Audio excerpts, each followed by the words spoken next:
নজর রাখবো খেলার খবরে। এবার আইসিসির সিইও পদের দিকে নজর রাখবো, যে পদ থেকে এবার সরে দাঁড়ালেন জিওফ অ্যালাড্রিস। আইসিসির সিইও পদ থেকে সরে দাঁড়ালেন জিওফ অ্যালাড্রিস, কিন্তু কেন, কি কারণ রয়েছে এর পেছনে? চ্যাম্পিয়ন্স ট্রফির জন্য তৈরি হয়নি পাকিস্তানের স্টেডিয়াম, ইতিমধ্যে একাধিক খবর উঠে আসছে। তাহলে কি নতুন কোনো চ্যালেঞ্জ আইসিসির সামনে? আইসিসি কর্তৃপক্ষ এই নিয়ে কি ভাবছেন বা কি বলবেন? টেলিফোন লাইনে রয়েছেন ক্রীড়া সাংবাদিক বিপ্লব চন্দ্র। বিপ্লব দা, আইসিসির ক্ষেত্রে এই যে ছবি ধরা পড়েছে এখন, সিইও পদ নিয়ে এখন শুরু হয়েছে নতুন জল্পনা, কি বলবে, কেন সরে দাঁড়ালেন সিইও? দেখো, সিইও সরে দাঁড়ালেন তার কারণ হলো 2021 সাল থেকে কিন্তু অস্ট্রেলিয়ার যে এই জিওফ অ্যালাড্রিস কিন্তু আইসিসির চেয়ারম্যান পদে হিসেবে সিইও পদে কিন্তু রয়েছে, এবং সেখানে তার দায়িত্ব থাকাকালীন সময়ে কিন্তু 2022 সাল থেকে পরিকল্পনা ছিল যে পাকিস্তানের মাটিতে চ্যাম্পিয়ন্স ট্রফি হবে।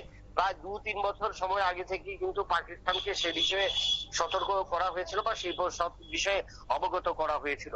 যে প্রত্যেকেই জানে যে 2025 সালের 19শে ফেব্রুয়ারি থেকে চ্যাম্পিয়ন্স ট্রফি শুরু হবে, এবং এই চ্যাম্পিয়ন্স ট্রফি আসরের জন্য যে এবছর চ্যাম্পিয়ন্স ট্রফি অনুষ্ঠিত হবে পাকিস্তানে, এবং তার জন্য পাকিস্তানের তিনটি স্টেডিয়ামকে কিন্তু তৈরি করা এবং নতুন ভাবে সংস্করণের জন্য উঠে এসেছিল, এবং সেই খবর ছিল এবং সেই অনুযায়ী কিন্তু কাজ শুরু করা হয়েছিল। প্রায় প্রচুর 165 কোটি টাকার উপরে খরচ করা হবে তিনটি স্টেডিয়ামে, এবং সেখানে আধুনিকীকরণের জোর দেওয়া হয়েছে। এবং যেহেতু আর 3 সপ্তাহ বাকি, অর্থাৎ 19 ফেব্রুয়ারি থেকে এই চ্যাম্পিয়ন্স ট্রফি শুরু হবে, তার আগেই কিন্তু প্রথম সপ্তাহের অর্থাৎ ফেব্রুয়ারি মাসের প্রথম সপ্তাহের মধ্যেই কিন্তু আইসিসির হাতে তুলে দেওয়ার কথা সেই তিনটি স্টেডিয়াম। কিন্তু দেখা গেল যে আজ 29শে জানুয়ারি সেই জায়গায় দাঁড়িয়েও কিন্তু আইসিসির যে নির্বাচন, যে তিনটি স্টেডিয়াম পাকিস্তানের, সেই তিনটি স্টেডিয়াম এখনো তৈরি হয়নি, এবং যার কারণে কিন্তু সমালোচনার মুখে পড়তে হলো আইসিসির সিইও জিওফ অ্যালাড্রিসকে, এবং তার কারণে কিন্তু তিনি সরে দাঁড়ালেন। একদম পরিষ্কার কথায় তিনি সরে দাঁড়াতে বাধ্য হলেন, কারণ যেখানে আইসিসি কর্তৃপক্ষ তাকে দায়িত্ব দিয়েছিল এবং 2021 সাল থেকে তিনি সেই দায়িত্বে রয়েছেন, এবং তার নেতৃত্বে এবার চ্যাম্পিয়ন্স ট্রফি পাকিস্তান হবে, এবং পাকিস্তানের করার ক্ষেত্রে তার বড় ভূমিকা রয়েছে, এবং সেই ক্ষেত্রে তিনটি স্টেডিয়াম তৈরি করবার পরিকল্পনা, কিন্তু এই পরিকল্পনা এখনো তৈরি হতে পারেনি। 1 নম্বর। 2 নম্বর কথা হলো যে যেখানে 12ই জানুয়ারির মধ্যে সমস্ত দলগুলোকে, অংশগ্রহণকারী দলগুলোকে তাদের নাম ঘোষণা করার সময় দিয়েছিল, সেখানেও কিন্তু পাকিস্তান দল আজ পর্যন্ত, অর্থাৎ 29 জানুয়ারি পর্যন্ত পাকিস্তান দল নিজেদের একাদশ ঘোষণা করতে পারেনি, বা পাকিস্তান চ্যাম্পিয়ন্স ট্রফি যে দল অংশগ্রহণ করবে তা ঘোষণা করতে পারেনি।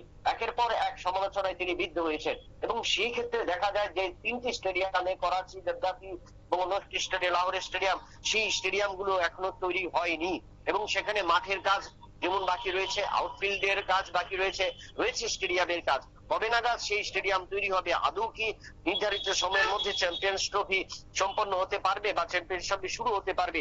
আইসিসি কিন্তু সেই জায়গায় একটা বড় প্রশ্নের মুখে। ইতিমধ্যে কিন্তু জয় শাহ আইসিসি চেয়ারম্যান পদে নির্বাচিত হয়েছেন, এবং সেই জায়গায় কিন্তু তিনি কড়া মনোভাব শুরু থেকে নিয়েছেন। গত 1 ডিসেম্বর দায়িত্ব নেবার পর থেকে কিন্তু দফায় দফায় তিনি আইসিসি কর্তৃপক্ষ এবং পাকিস্তানের ক্রিকেট বোর্ড এবং পাকিস্তানের ক্রিকেটের যে সমস্ত উচ্চপদস্থ আধিকারিকরা রয়েছেন তাদের সাথে কিন্তু দফায় দফায় আলোচনা হয়েছিল। সেই আলোচনা থেকে উঠে এসেছিল, যেখানে পাকিস্তান ক্রিকেট বোর্ড কিন্তু জানিয়েছিল যে আসর শুরুর আগেই কিন্তু তারা স্টেডিয়াম তৈরি করে দেবে এবং স্টেডিয়াম উন্মুক্ত করে দেবে বা আইসিসির হাতে তুলে দেবে। কিন্তু মাত্র আর 3 সপ্তাহ, অর্থাৎ 21 দিনও বাকি নেই, কিন্তু 12 দিন আগে তাদেরকে সেই দায়িত্ব তুলে দিতে হবে। সেই জায়গায় এখন পর্যন্ত 3টি স্টেডিয়ামের যে কাজ রয়েছে, বাকি রয়েছে, যে 3টি স্টেডিয়ামে এখনো সমাপ্ত রয়েছে কাজ, সেই অসমাপ্ত কাজ 12 দিনে কোনোভাবেই সম্ভব নয়। তার পাশাপাশি যদি বড় কোনো অঘটন ঘটে যায়, সেক্ষেত্রে কিন্তু দায়ী থাকবে কর্তৃপক্ষ, সেক্ষেত্রে কিন্তু তার কাঠগড়ায় দাঁড়াতে হবে জয় শাহকে। সেই থেকেই কিন্তু দেখা যাচ্ছে যে একের পর এক সমালোচনার মুখে কিন্তু সম্মুখীন হতে হচ্ছে পাক ক্রিকেট বোর্ডকে, এবং সেই জায়গায় আইসিসির চেয়ারম্যান যিনি জিওফ অ্যালাড্রিস রয়েছেন, সেই জায়গায় তিনি দাঁড়িয়ে থাকার কারণে কেন এই জায়গাটা একটা ঘাটতি রয়েছে বা দুর্বলতা রয়েছে বা ব্যর্থতা রয়েছে, তার কারণে কিন্তু তিনি সরে দাঁড়াতে বাধ্য হলেন, এবং তার ফলে কিন্তু একটা বড় প্রশ্ন চিহ্নের মুখে আদৌ কি চ্যাম্পিয়ন্স ট্রফি পাকিস্তানে অনুষ্ঠিত হবে কিনা তা নিয়েও দেখা দিয়েছে সংশয়। তবে ইতিমধ্যে কিন্তু যে বার্তা দেওয়া হয়েছে বা জয় শাহ কিন্তু কড়া বার্তা দিয়েছেন, অতি শীঘ্রই কিন্তু পাকিস্তান ক্রিকেট বোর্ডকে জানিয়ে দিতে হবে যে চ্যাম্পিয়ন্স ট্রফির জন্য তারা সেই 3টি স্টেডিয়াম কবে আইসিসির হাতে তারা তুলে দেবেন, এবং সেটার দিকে কিন্তু তাকিয়ে প্রত্যেকে। সুপ্রীতি। ধন্যবাদ বিপ্লব দত্ত তোমায়। অর্থাৎ এক্ষেত্রে দাঁড়িয়ে নতুন চ্যালেঞ্জের মুখে বর্তমানে আইসিসি কর্তৃপক্ষ, এমনটাই মনে করছেন ক্রীড়া মহল। কারণ আইসিসি সিইও পদ থেকে সরে দাঁড়ালেন এবার জিওফ অ্যালাড্রিস, যাকে কেন্দ্র করে শুরু হয়েছে এবার নতুন জল্পনা। ছোট্ট একটা বিরতির পর ফিরে আসবো, সঙ্গে থাকুন।